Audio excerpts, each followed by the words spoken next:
दोस्तों, आज हम बात करेंगे दो या दो से अधिक सदिशों का परिणामी सदिश अर्थात उनका बीजगणितीय योग हम कैसे याद करते हैं। इस टॉपिक को हम बात करेंगे, जिसका यूज हम फिजिक्स के बहुत ही चैप्टर, जितने भी चैप्टर हैं 12th के या 11th के, सारे चैप्टरों में इसका हम यूज करते हैं। जितनी भी राशियाँ होती हैं, जो वेक्टर क्वांटिटी होती है, उनके बारे में और उनके वैल्यू के बारे में और उनकी रिजल्टेंट वेक्टर कैसे अर्थात परिणामी सदिश कैसे निकाला जाता है, ये हम बात करेंगे। सबसे पहले हम यहाँ पर समझ लें सदिश क्या होता है, जिसको हम वेक्टर बोलते हैं इंग्लिश में। तो ये क्या कहते हैं, ऐसी सभी राशियाँ जिनको व्यक्त करने के लिए परिमाण मतलब उसकी वैल्यू की जरूरत हो और उसके साथ साथ क्या हो, उसकी दिशा की भी आवश्यकता होती है, ऐसी राशियाँ सदिश राशि कहलाती है। मतलब कि जिस राशि को हम व्यक्त करें, जो भी क्वांटिटी होगी, उस क्वांटिटी को अगर हम नोट करना चाहेंगे तो उसके लिए हमें क्या करना पड़ेगा, डिस्टेंस के साथ साथ उसकी वैल्यू के साथ साथ न्यूमेरिकल वैल्यू के साथ साथ डायरेक्शन भी बताना पड़ेगा। जैसे कुछ राशियां हैं, विस्थापन विस्थापन की हमें दिशा की आवश्यकता पड़ती है कि कोई शख्स जो है, कोई आदमी 5 मीटर चला गया या 5 मीटर उत्तर या पूर्व दिशा में जा रहा है, ऐसा। और वेग हुआ, त्वरण हुआ, बल जैसे हम बोल रहे हैं, जैसे यहाँ पर हमने एक डायग्राम बनाया है, ये ईस्ट है, ये वेस्ट है, ये नॉर्थ है, ये साउथ है। जिसमें 8 न्यूटन का बोल ईस्ट के डायरेक्शन में लग रहा है, पूर्व डायरेक्शन में, ये पूर्व के डायरेक्शन में लग रहा है, ये एक पश्चिम है, और ये आपका उत्तर है और ये दक्षिण है। तो जैसे हम देख रहे हैं यहाँ पर एक 8 न्यूटन का बल लग रहा है पूर्व दिशा में, एक 5 न्यूटन का बल लग रहा है ईस्ट और नॉर्थ, मतलब कि उत्तर और पूर्व से क्रॉस, मतलब थोड़े से दोनों के बीच की दिशा में लग रहा है। एक यहाँ पे 10 न्यूटन का फोर्स लग रहा है, जो जो उत्तर और पश्चिम दोनों के बीच लग रहा है। इस टाइप से हम यहाँ पर देख रहे हैं, एक ही पॉइंट अगर हम ओ की बात करें, इस पॉइंट पे 3 फोर्स अप्लाई हो रहा है। तो अगर हमसे पूछा है इन तीनों का रिजल्टेंट कैसे निकाला जाएगा और इसका जो नेट रिजल्ट आएगा अर्थात परिणामी जो आएगा वो कहाँ जाए, कैसा होगा, उसका डायरेक्शन क्या होगा, उसकी हम बात करेंगे। ठीक है। जैसे यहाँ पर सबसे इंपॉर्टेंट टॉपिक हम बल को पता करते हैं। ठीक है। तो इसको पता नहीं होगा, लेकिन कुछ इसके परिणामी रिजल्टेंट की बात करें तो उसके बाद इसकी वैल्यू कैलकुलेट करेंगे। यहाँ से टॉपिक हमारा होता है स्टार्ट। अब आप लोग इसको समझिए। सबसे पहले हम जानते हैं वेक्टर, जैसे हमारे पास एक वेक्टर ए है, इसकी वैल्यू हम इस टाइप से डिनोट करते हैं। मतलब ये हमारा एक वेक्टर ए है जिसका डायरेक्शन हमने इस टाइप से डिनोट करते हैं। उसके साथ साथ या एक दूसरी सदिश ले लें जिसको हम बोल रहे हैं ये बी वेक्टर है, इसको हम इस टाइप से डिनोट करते हैं। तो ऐसे अगर आपको दो वेक्टर ए और बी दे दिए जाएं, या ये दो वेक्टर, एक वेक्टर हमारा ए है और एक वेक्टर हमारा बी है, जो दोनों के बीच का वैल्यू कितना हो, थीटा हो। तो अगर दो वेक्टर एक दूसरे थीटा एंगल पर इंक्लाइन हो, जुड़े हों, तो उनका रिजल्टेंट क्या होगा। ठीक है। इस टाइप से हम बात करेंगे। सबसे पहले हम बात कर लें कि अगर हमारे पास एक वेक्टर ए है और दूसरा वेक्टर बी है, अगर दो वेक्टर लेते हैं, दो वेक्टर के बीच अगर एक ही पॉइंट पे दो वेक्टर काम करें, दो सदिश काम करें, तो उनका रिजल्टेंट क्या होगा। उसके लिए एक फार्मूला होता है कि जो रिजल्टेंट वेक्टर होता है आर इक्वल टू होता है वो under root of A square plus B square plus 2ab cos theta के बराबर। यहाँ पर ए क्या है, यहाँ पर ए वेक्टर का मैग्नीट्यूड है, यहाँ पर बी क्या है, बी यहाँ पर बी वेक्टर का मैग्नीट्यूड है, मतलब उसका वैल्यू है। और 2ab cos थीटा, थीटा यहाँ पर बताया इन दोनों के बीच की वैल्यू। तो इसका हम फार्मूले का यूज करके किसी भी दो वेक्टरों के बीच के हम क्या करेंगे, उसके रिजल्टेंट मतलब उसके वैल्यू को हम बता सकते हैं। अब आते बात डायरेक्शन की। तो जब भी दो वेक्टर लेंगे, दो वेक्टरों का जो रिजल्टेंट आता है हमेशा उन दोनों को बीच ले जाता है। मतलब इन दोनों रिजल्टेंट वेक्टरों का जो इन दोनों वेक्टरों का जो रिजल्टेंट वेक्टर आएगा हमेशा इन दोनों के बीच जाने वाली रेखा होगी। जैसे हम देखें यहाँ पर इन दोनों के बीच जाने वाली रेखा कौन सी वाली, हमारी ये वाली, ये हमारे रिजल्टेंट आएगा। ऐसे अगर हम बात करें, एक वेक्टर हमारे इधर जा रहा है, एक वेक्टर हमारे इधर जा रहा है, ये वेक्टर ए है और ये वेक्टर बी है, इनका रिजल्टेंट क्या होगा, इन दोनों के बीच जाने वाली लाइन, जैसे कि हम ये बता दें, ये हमारा रिजल्टेंट आया। ऐसे अगर एक वेक्टर इधर जा रहा है, एक वेक्टर इस साइड जा रहा है, तो इसका रिजल्टेंट क्या होगा, इन दोनों के बीच जाने वाली लाइन, इस टाइप से। तो यहाँ पर हम डायरेक्शन को भी और उसकी वैल्यू को भी निकालने का तरीका देखेंगे। ठीक है। जैसे यहाँ पर अब हम निकालते हैं इसको। तो ये हुआ दो वेक्टरों के बीच का रिजल्टेंट निकालने का फार्मूला। अब जैसे हम बात करें, अगर हमने ले लिया एक वेक्टर हमारा ए है, एक वेक्टर बी है, हमने इसको डिनोट किया वेक्टर ए वेक्टर बी। ये क्या होगा, ये पहला कंडीशन होगा। जब यहाँ पर लिखते हैं जब दोनों समांतर हो, दो सदिश जब दो सदिश परस्पर समांतर हो, मतलब कि जब दो सदिश परस्पर समांतर हों तब उनका रिजल्टेंट कैसे निकालते हैं आइए देखते हैं। सबसे पहले हमने मान लिया वेक्टर ए है जो सेम डायरेक्शन में जा रहा है और दूसरा हमने परिमाण सदिश लिया है बी जो ए के डायरेक्शन में। अगर ऐसे दो वेक्टर एक दूसरे के समांतर आ जाए तो तब क्या होता है देखते हैं। सबसे पहले अगर दो वेक्टर समांतर होंगे यहाँ के बीच जो इनका थीटा होगा वो क्या होगा 0 डिग्री होगा। तो इसका मतलब क्या हुआ, अब यहाँ पे वैल्यू पुट करेंगे आर इक्वल टू क्या हो जाएगा under root of A square plus B square plus 2ab cos zero की वैल्यू कितनी हो जाएगी यहाँ पर, कॉस जीरो की वैल्यू होती है यहाँ पर आपकी 1। तो ये हो जाएगा A square plus B square plus 2ab के बराबर। इसका मतलब वो जो रिजल्टेंट होगा उसको हम लिख सकते हैं ए प्लस बी का होल स्क्वायर, क्योंकि A square plus B square plus 2ab क्या हो सकता है ए प्लस बी का होल स्क्वायर। स्क्वायर और रूट है इसलिए आर इक्वल टू क्या हो जाएगा ए प्लस बी। इसका मतलब क्या हुआ, मतलब ये हुआ जब दो सदिश परस्पर समांतर होंगे तो उनका जो रिजल्टेंट आएगा वो क्या होगा उन दोनों के योगफल के बराबर होगा।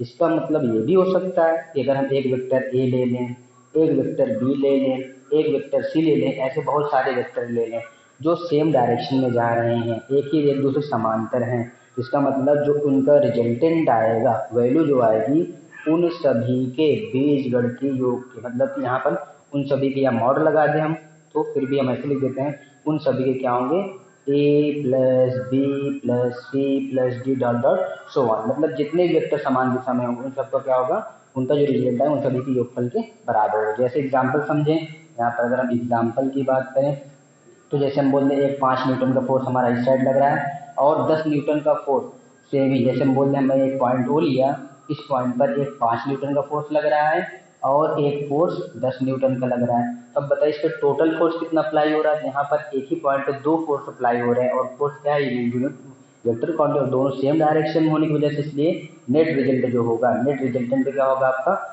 ये 5 + 10 के बराबर, मतलब कि 15 न्यूटन हो जाएगा। ऐसे अगर हम एक से ज़्यादा फोर्स अप्लाई करें, जैसे एक पॉइंट लिया, सारे फोर्स क्या हो रहे हैं अप्लाई तो हो रहे हैं लेकिन क्या हो रहा है ये 10 है, ये 5 है, ये 10 है, ये 8 है। तो इन सब का जो फोर्स है ये किसी एक पार्टिकुलर पॉइंट पर अप्लाई हो रहा है, सबके डायरेक्शन सेम है, इसे इनका रिजल्टेंट क्या हो जाएगा इन सभी के योगफल। मतलब इसको हम बोलते हैं हमारा ए है, ये बी का वैल्यू है, ये सी की वैल्यू, ये डी वेक्टर की वैल्यू है, इसलिए रिजल्टेंट क्या हो जाएगा आपका A plus B plus C plus D, मतलब कि 10 + 5 + 10 + 8 इन सभी के योगफल के बराबर होगा। ठीक है, इस टाइप से इसको हम निकाल लें। अर्थात हम कहते हैं जब दो सदिश परस्पर समांतर होते हैं तो उनका रिजल्टेंट क्या होगा उन दोनों के, अर्थात देखिए रिजल्टेंट यहाँ पे ए प्लस बी मतलब कि दोनों के योगफल के बराबर। ऐसे दो से ज्यादा होंगे तो भी क्या होगा रिजल्टेंट उन सभी के योगफल के बराबर। ये पहली कंडीशन आई, ये पहली कंडीशन है। अब हम बात करेंगे जब एक दूसरे के अपोजिट होंगे तब, यह है ना जब दूसरे परस्पर समांतर हो। अब यहाँ पर दूसरी कंडीशन लगाते हैं जब परस्पर लंबवत हो, जब दो सदिश परस्पर लंबवत हों। अब मतलब परस्पर लंबवत का मतलब जब एक दूसरे से एल टाइप में हो। एल टाइप मतलब एक हमने लिया वेक्टर ए, एक वेक्टर हमने ले लिया बी। अब यहाँ पर देखा जा रहा है जो एक पार्टिकुलर पॉइंट ओ है, इस पार्टिकुलर पॉइंट पे दो वेक्टर वर्क कर रहे हैं जिनका क्या है एक दूसरे के परपेंडिकुलर मतलब लंबवत है। लंबवत होगा इसका मतलब यहाँ की थीटा कितना हो जाएगा आपका, थीटा 90 डिग्री होगा। अब क्या है अगर दो वेक्टर हमारे 90 डिग्री के हो जाए तो उसका रिजल्टेंट क्या होगा देखते हैं। सबसे पहले तो यहाँ पे थीटा कितना हो जाएगा आपका 90 डिग्री के बराबर। इसका मतलब तब रिजल्टेंट क्या हो जाएगा आपका under root A square plus B square plus 2ab cos 90। और जैसे हम जानते हैं कॉस 90 की वैल्यू क्या होती है 0, तो इसका मतलब जो रिजल्टेंट आएगा वो क्या हो जाएगा आपका A square plus B square plus 2ab into 0। इतनी वैल्यू आपकी 0 हो जाएगी तो रिजल्टेंट कितना आ जाएगा आपका A square plus B square के बराबर। मतलब ये हुआ जब भी दो वेक्टर 90 डिग्री के एक दूसरे के परपेंडिकुलर होंगे तो इसका रिजल्टेंट क्या होगा उन दोनों के वर्ग के बीजगणितीय योगफल के बराबर होंगे। ठीक है, ये हुआ 90 डिग्री पर, ये मैक्सिमम हम लोग इसका यूज करते हैं और इसका यूज करते हैं। अब आते हैं बात तीसरी कंडीशन पर, ये हुआ दो कंडीशन। उसके बाद यहाँ से हम बोल सकते हैं इस वाले के लिए जब परस्पर लंबवत होंगे तो उसका क्या होगा रिजल्टेंट क्या हो जाएगा आपका हमेशा उन दोनों के योगफल के वर्ग के योगफल के बराबर मिलेगा। कहाँ पर आपको इसको देख, जैसे हमने ले लिया एक रेक्टेंगल अर्थात आयत या वर्ग ले लिया, यहाँ पर अगर हम देखा जाए यहाँ पर एक पॉइंट ए लिया, यहाँ पर एक पॉइंट बी लिया, या हम बोल दें इस एक पॉइंट, यहाँ पर एक पॉइंट है, इसके दो फोर्स अप्लाई हो रहे हैं। एक फोर्स आपका 15 न्यूटन है, एक फोर्स आपका 5 न्यूटन है, और एक फोर्स यहाँ पर आपका 10 न्यूटन अप्लाई हो रहा है। तो देखिए यहाँ पर जो पॉइंट ओ था, इस पॉइंट पे दो फोर्स अप्लाई हो रहे हैं, लेकिन डायरेक्शन क्या है, अलग है, लेकिन फोर्स कैसे हैं, 90 डिग्री पे। अब बल्ब अगर पूछा जाए आपसे यहाँ पर टोटल कितने फोर्स अप्लाई हो रहे हैं, टोटल फोर्स की वैल्यू क्या होगी, क्या हो जाएगा आपका टोटल फोर्स। इसको हम मान लेंगे रिजल्टेंट निकालने के लिए, ए इक्वल टू मान लें 5 न्यूटन और बी इक्वल टू मान लें हम 10 न्यूटन। इसलिए रिजल्टेंट क्या हो जाएगा आपका under root A square plus B square. मतलब कि रिजल्टेंट जो नेट फोर्स वो कितना होगा, 5 5 या 25, 10 10 का 100। तो यहाँ से वैल्यू आ जाएगी रिजल्टेंट आपका 125, 25 बोले तो 5√5। तो यहाँ पर हम ये नहीं बोले इसके टोटल फोर्स कितने अप्लाई, 10 5 15, ये नहीं बोलेंगे, बल्कि हम बोलेंगे 5√5 न्यूटन फोर्स यहाँ पर अप्लाई हो रहा है, जो जिसका डायरेक्शन क्या होगा, डायरेक्शन इन दोनों के बीच होगा। अर्थात यहाँ पर जिसका जो लगने वाला फोर्स है उसका जो डायरेक्ट रिजल्ट होगा वो होगा 5√5 और इन दोनों के बीच होगा। इस टाइप से हम इसकी वैल्यू कैलकुलेट करेंगे। यहाँ पर दो कंडीशन हो गई, ये लंबवत होते हैं और समांतर होते हैं। ठीक है, अब बात करते हैं यहाँ पर केस नंबर तीसरा। अब तीसरे केस में क्या हो जाएगा, अगर हम ले लें हमारे पास, अब क्या होगा, परस्पर विपरीत है। यहाँ पर लिखते हैं जब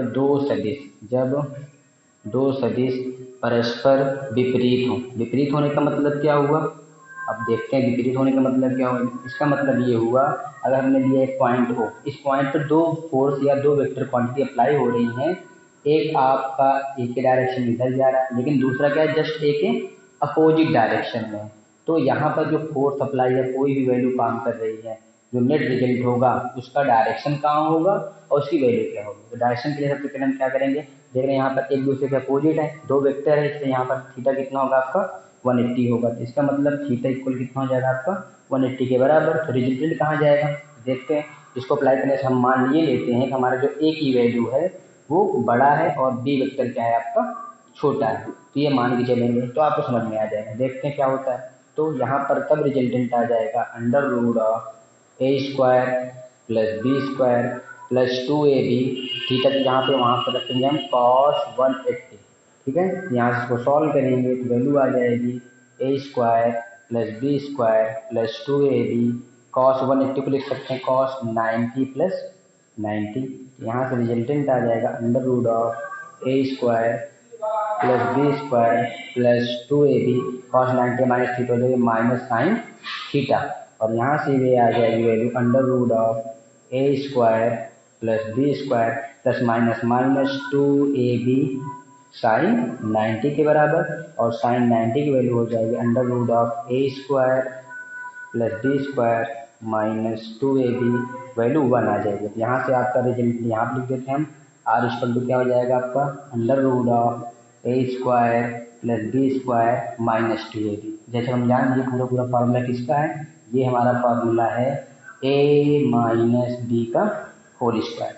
इसका मतलब क्या हुआ, अंडर रूट स्क्वायर, इसलिए ए माइनस बी के बराबर हुआ।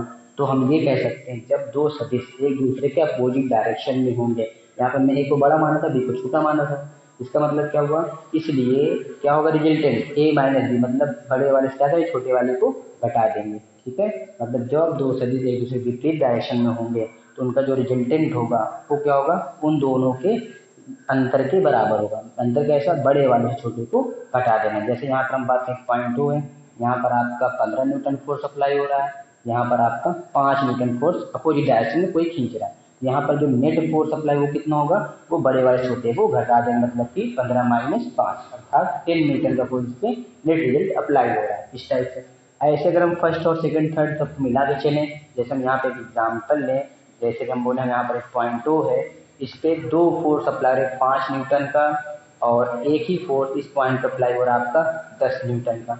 दो फोर्स अप्लाई हो रहे हैं और एक फोर्स जस्ट 8 न्यूटन का अपोजिट डायरेक्शन अप्लाई हो रहा है, तो इनका रिजल्टेंट क्या होगा, तो जो सेम डायरेक्शन में है उनको जोड़ देंगे, जो अपोजिट डायरेक्शन है उसको क्या करेंगे, घटा देंगे। इसलिए रिजल्टेंट क्या होगा, पहले रिजल्ट निकाल के हम मानते हैं ए इक्वल कितना है आपका 10 न्यूटन है, बी वाला कितना है आपका 5 न्यूटन है, और सी वाला फोर्स कितना है आपका 8 न्यूटन है। इसलिए रिजल्टेंट क्या होगा, हम जो सेम डायरेक्शन हमने फर्स्ट वाले पर जब समांतर क्या होता है जुड़ जाता है, इसलिए पहले वाले और दूसरे वाले जोड़ेंगे और ये अपोजिट है इसको क्या करेंगे, घटा देंगे। रिजल्टेंट कितना आ जाएगा आपका 10 + 5 - 8, वैल्यू कितनी आ गई आपकी 15 - 8। तो आर इक्वल टू कितना आ जाएगा 15 - 8 क्या आएगा 7 न्यूटन। अब 7 न्यूटन तो फोर्स अप्लाई हो गया, नेट रिजल्ट हमने निकाली इस पॉइंट पे, लेकिन डायरेक्शन क्या होगी, डायरेक्शन जाहिर सी बात है ये बड़ा वाला फोर्स था ये छोटा था, हमेशा डायरेक्शन क्या होती है बड़े वाले के डायरेक्शन, इसलिए आपका जो रिजल्टेंट आएगा वो 7 न्यूटन होगा और डायरेक्शन क्या होगी मान लेते हैं ओ से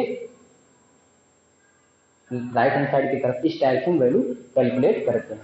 ठीक है, तो हमने यहाँ पर 3 वैल्यू 4 वैल्यू कैलकुलेट कर लिए, एक बार रिवीजन कर लेते हैं। तो यहाँ पर हम रिवीजन करते हैं, जैसे कि हमने पढ़ा कि जब दो वेक्टर, जैसे हमने पढ़ा कि जब थीटा कितना होता है 0 डिग्री का, 0 मतलब कि जब समांतर होता है, समांतर होने पर रिजल्टेंट क्या होता है आपका उन सभी के योगफल के बराबर होता है इस टाइप से। और जब परस्पर क्या होते हैं 90 डिग्री को, 90 मतलब कि जब परस्पर लंबवत होंगे तब रिजल्टेंट क्या होता है, रिजल्टेंट होता है उनके √(a² + b² के बराबर, डायरेक्शन क्या इन दोनों के बीच। उसके साथ जब एक दूसरे के क्या होंगे अपोजिट डायरेक्शन में होंगे, मतलब कि जब विपरीत होंगे, विपरीत होने पर रिजल्टेंट क्या होगा आपका, तब रिजल्टेंट आएगा a - b, मतलब कि बड़े वाले छोटे को घटा रहे हैं, डायरेक्शन कहाँ होगी जो बड़ा वाला होगा उस टाइप से डायरेक्शन, इस टाइप से इसकी हम वैल्यू कैलकुलेट करते हैं। ठीक है।